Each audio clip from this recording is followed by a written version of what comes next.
ملک کے پاس اگر برآمدات نہیں ہے، اگر ترسیلات زر نہیں ہے، تو پھر ہمارے پاس ڈالر کہاں سے آئے گا؟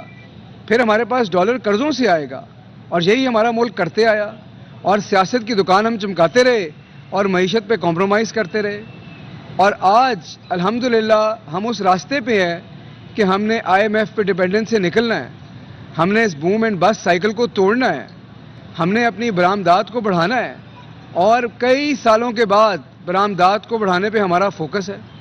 اور ابھی جو ہمارا کرنٹ اکاؤنٹ ڈیفیسٹ ہے، ظاہر ہے کہ ابھی ہم ویکسین بھی امپورٹ کر رہے ہیں، ہم نے جو ٹرف کی فیسلٹی دی اس کے لیے مشینری بھی امپورٹ ہو رہی ہے، اور یہ وہ چیزیں ہیں جو کم ہو جائیں گی، لیکن ہماری جو برآمدات ہیں وہ مستحکم بنیادوں پہ آگے جا رہی ہیں، اور انشاءاللہ آگے آنے والے سالوں میں وہ مزید بڑھیں گی، اور پاکستان کو مستقل اس مسئلے سے نجات ملے گی۔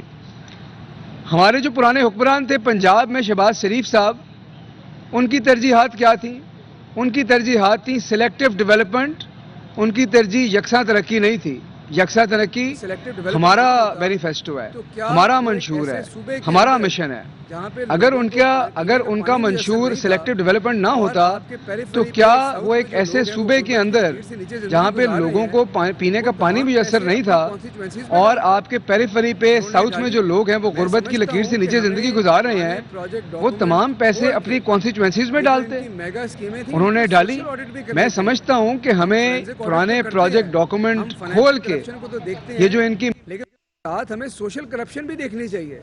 ہمیں یہ دیکھنا چاہیے کہ کن بنیادوں پر ان پروجیکٹس کو جسٹیفائی کیا گیا جہاں پر غریب اضلاع کو چھوڑ کر اپنی کانسٹیچوئنسیز میں پیسے ڈالے گئے، کن بنیادوں پر جسٹیفائی کیا گیا کہ یہ پروجیکٹ کرنے چاہیے، عوام کے ٹیکس کا پیسہ لگنا چاہیے۔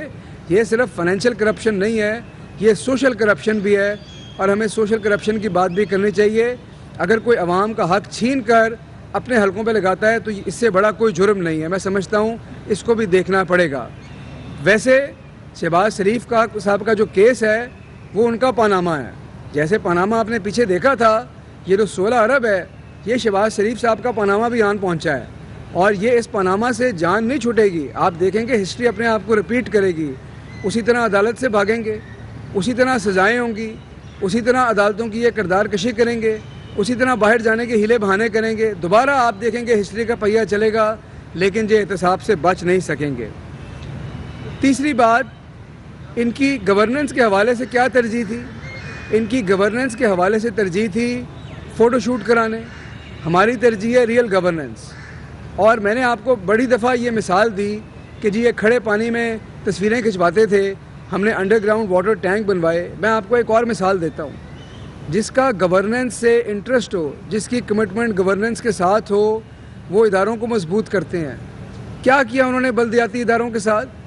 تمام اختیارات بلدیاتی اداروں سے لے کر بیوروکریٹس کو دے دیے۔ بیوروکریسی عوام کو آنسریبل نہیں ہوتی، سیاستدان عوام کو آنسریبل ہوتا ہے۔ 11 کروڑ لوگوں کا صوبہ جو ہے آپ لاہور سے بیٹھ کے نہیں چلا سکتے۔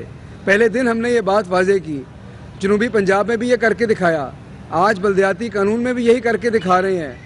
ہار جیت ایک الگ چیز ہے، لیکن ادارے عوام کے ہیں، یہ ڈیسیجنز آپ کے ہیں، پیسے آپ کے ہیں، آپ کی پرائرٹیز کے اوپر ان اداروں کو ڈیسیجنز کرنے چاہیے۔ تبھی ممکن تھا جب بلدیاتی ادارے فعال ہوں۔ آپ نے جب 18ویں ترمیم پہ ہاتھ ملایا زرداری صاحب سے، اس وقت سندھ کو بااختیار بنانا تھا۔ آپ نے کہا چلیں پنجاب میں ہماری حکومت ہے، ان کو بااختیار بنا لیں۔ آپ نے دنیا کی تمام چیزیں ڈیلیگیٹ کرائیں، ڈی سینٹرلائز کرائیں، اچھی باتیں کرانی چاہیے تھیں، لیکن ان اختیارات کو نیچے بھی تو دیں، عوام کے پاس بھی تو لے کے جائیں، بلدیاتی اداروں کو بھی تو فعال بنائیں۔ آج پنجاب کا جو بلدیاتی قانون ہے وہ 2001 سے بھی زیادہ پاورفل قانون ہے۔ آپ کو بزدار حکومت نے جو بلدیاتی نظام دے دیا ہے وہ نظام رہتی دنیا تک یاد رہے گا۔ آپ کے 25 اضلاع میں اوپر کی سطح پر صرف ایک بلدیاتی ادارہ ہوگا، ڈسٹرکٹ کونسل۔ تمام فیصلے وہاں ہوں گے، تمام ترقی کے ڈیسیجنز وہاں ہوں گے، تمام مسائل آپ کی دہلیز پہ حل ہوں گے۔ یہ ہے گورننس کا اصل ٹیسٹ۔ گورننس یہ نہیں ہے کہ سارے اختیارات اپنے پاس سمیٹ کے لوگوں کی قسمتوں کے آپ فیصلے سنائیں۔ اور میں آپ کو یہ بتاؤں کہ ان کی ترجیح، سب سے آخر میں بتاؤں گا کہ ان کی ترجیح اقتدار ہے، عوام نہیں ہے۔ اگر ان کی ترجیح عوام ہوتی تو یہ عوام کو چھوڑ کے پاکستان بدر ہو کر خود باہر نہ بیٹھے ہوتے، جلا وطنی نہ اختیار کر لیتے۔ یہ اقتدار کی کرسی تو انجوائے کرنا چاہتے ہیں, اس سے لطف اندوز ہونا چاہتے ہیں, لیکن اپوزیشن کی صحبتیں برداشت نہیں کر سکتے. مشکل گھڑی میں عوام کے ساتھ بھی نہیں کھڑا ہونا چاہتے, عوام کی آواز میں آواز بھی نہیں ملاتے. عوام کے مسائل حل کرنے کے لیے صرف تحریک انصاف کی حکومت ہے, اور یہ اقتدار کے لیے کسی بھی حد تک جا سکتے ہیں. لیکن قدرت کا نظام جو ہے وہ بڑا زبردست ہے. انہوں نے لوگوں کی کردار کشی شروع کی, لوگوں کی جعلی آڈیوز ریلیز کرائیں, اپنے کیسوں کو بچانے کے لیے لوگوں کی عزتوں کے اوپر سیاہیاں ڈالیں, اور ہر روز ایک نئی آڈیو ان کی نکل آتی ہے. اور اب جو آڈیو نکل رہی ہے یہ بھی پوری ایک سیریز ہے. آپ دیکھیں یہ آپ کو کیا بتاتی ہے.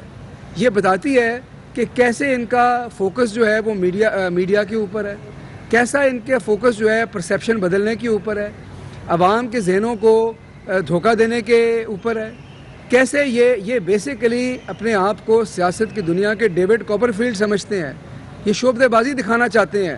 یہ چاہتے ہیں کہ عوام ہوں کچھ اور نظر کچھ آئے, لیکن عوام اتنی بیوقوف نہیں ہے. عوام کو نظر آتا ہے. یہ شعبدے بازی آپ ایک دفعہ کر سکتے ہیں, 2 دفعہ کر سکتے ہیں, آپ ہر دفعہ نہیں کر سکتے. یہ وہ چیزیں ہیں جو دنیا سے سیکھ کے ادھر لاتے ہیں. یہ پاکستان کا کیمبرج انالیٹیکا بننا چاہتے ہیں, لوگوں کے ذہنوں سے کھیلنا چاہتے ہیں, میڈیا سے کھیلنا چاہتے ہیں تاکہ لوگوں تک سچ نہ پہنچ سکے. لیکن لوگوں کو سچ نظر آ جاتا ہے اور سچ کو چھپایا نہیں جا سکتا. آپ خدا کے لیے کبھی عوام کا سوچیں, اپنی سیاست کے طور طریقے بدلیں, ایشوز کی بات کریں, اور میڈیا مینجمنٹ سے نکلیں, فوٹو شوٹ سے نکلیں, اقتدار کے خواب سے نکلیں, یکساں ترقی کی طرف جائیں اور ریئل گورننس کی طرف جائیں. اور اگر آپ نہیں بھی جائیں گے تو تحریک انصاف پاکستان کو وہاں تک لے کے جائے گی. شکریہ. حسان صاحب یہ فرمائیے گا کہ آپ بھی کہہ رہے ہیں کہ اپوزیشن کو کہ عوام کا سوچیں, اور اپوزیشن بھی کہہ رہی ہے حکومت کو گزارا آپ عوام کا سوچیں. آپ کا سفایا ہو گیا بی جے پی کے رزلٹ آپ کے سامنے ہیں, عوام کے ساتھ آپ نے کیا رہے ہیں.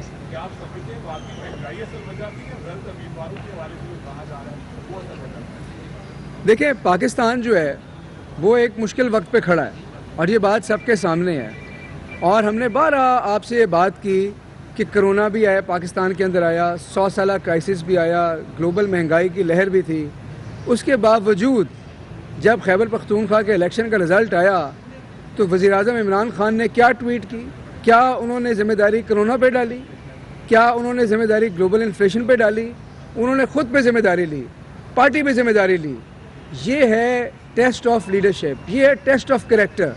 آپ انٹروسپیکشن کریں, آپ بتائیں کہ جی یہ ہم سمجھتے ہیں کہ ہمیں بہتری کی گنجائش ہے, یہ کام ہمیں کرنے چاہیے. تمام مسائل مہنگائی کے, کرونا کے, وہ اپنی جگہ ہیں. وہاں پہ حکومت کام کر رہی ہے, وہاں پہ ہم کانفیڈنٹ ہیں کہ جو ہمارے بس میں ہم کام کر رہے ہیں. ہم نے اپنی مینجمنٹ بھی ٹھیک کرنی ہے. میں سمجھتا ہوں ان کی جو کل کی ٹویٹ تھی وہ تاریخی ٹویٹ ہے.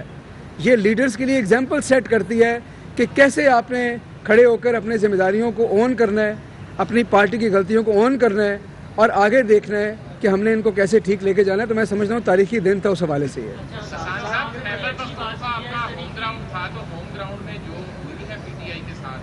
آپ سمجھتے ہیں کہ کچھ پرنسپل